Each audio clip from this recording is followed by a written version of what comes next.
They told me he was a master, the most skilled gardener in all the land. I had to trust his gentle yet mighty hands. He planted me, helped me to burrow deep into the soft, rich soil he had carefully prepared for me. I drifted to sleep, dreaming of becoming a magnificent tree one day. When I woke up, I felt an awful ache in my belly. It was the most excruciating pain, like a pushing and pulling at the same time. I wondered if this was normal. I felt like my heart was breaking open, birthing pain surging through my body. I reached out for the master gardener, but I couldn't see him in the darkness. I just heard a gentle whisper, "I am doing a new thing." These words strengthened me. "I will be with you." I reached out for him, sending my new roots through the soil to seek him, to chase after him, to find him. I was thirsty, and he provided all the water I could drink and more, until I was filled to overflowing. I wanted to be like those mother trees, the ones I saw planted by the water. They did not fear the heat to come, and their leaves, they always seem green. I heard a deep voice above, bellowing, beckoning.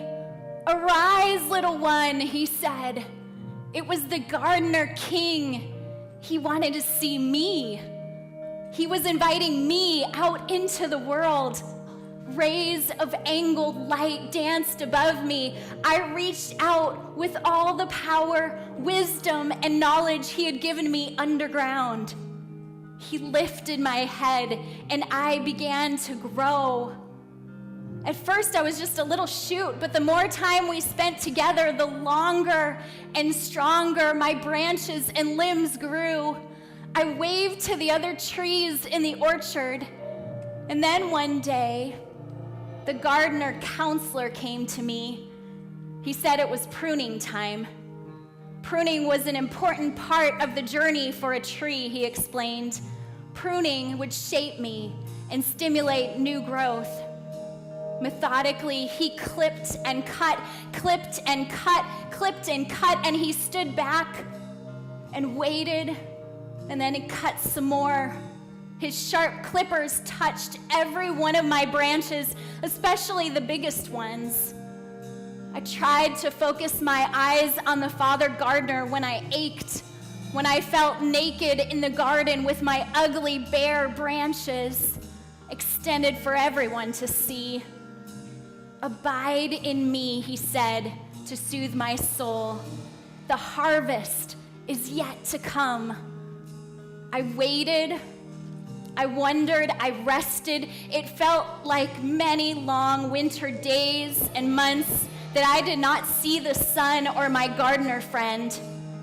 When grief and insecurity crept in, I had to remember the words that he had spoken over me when I was just a seed living underground. "I am the way, the truth, and the life. I love you with an everlasting love. I rejoice over you with singing." After enduring many long days, new green leaves appeared on my branches. I saw the gardener shepherd tending to other plants and trees in the garden too. New life was awakened all around me. And then came the blooms. Pale pink and white petals perched on every branch across the orchard. I was not the only one coming alive with color. Flashes of purple, crimson, gold, faith, hope, and love lit up every corner. I could not help but give thanks for the work accomplished in each one of us through the gardener who sees. We were flourishing together in his garden. But the surprising joy came after my flowers dropped their petals, after death sprung a kind of redemption, restoration, resurrection, fruit ripened in the places where flowers once bloomed. I was reminded of our gardener, provider, who was faithful to plant the seed and send the rain, who lovingly pruned and nourished and cultivated me through the winter and spring months. What transformation! The master gardener made his way over to me, and with great delight, he plucked a plump peach from one of my branches.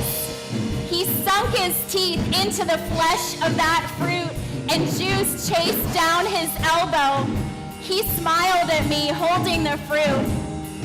And finally, he gently removed the seed and bent to plant it in the soil, not far from my trunk. And then he spoke these words over me.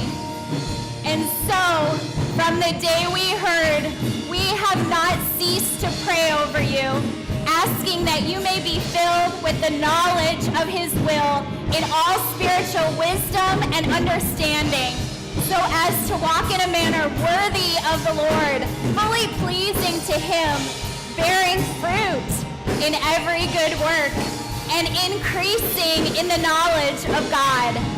May you be strengthened with all power according to his glorious might for all endurance and patience with joy, giving thanks to the Father who has qualified you to share in the inheritance of the saints in light. He has delivered us from the domain of darkness and transferred us to the kingdom of his beloved Son, in whom we all have redemption, the forgiveness of sins. Amen.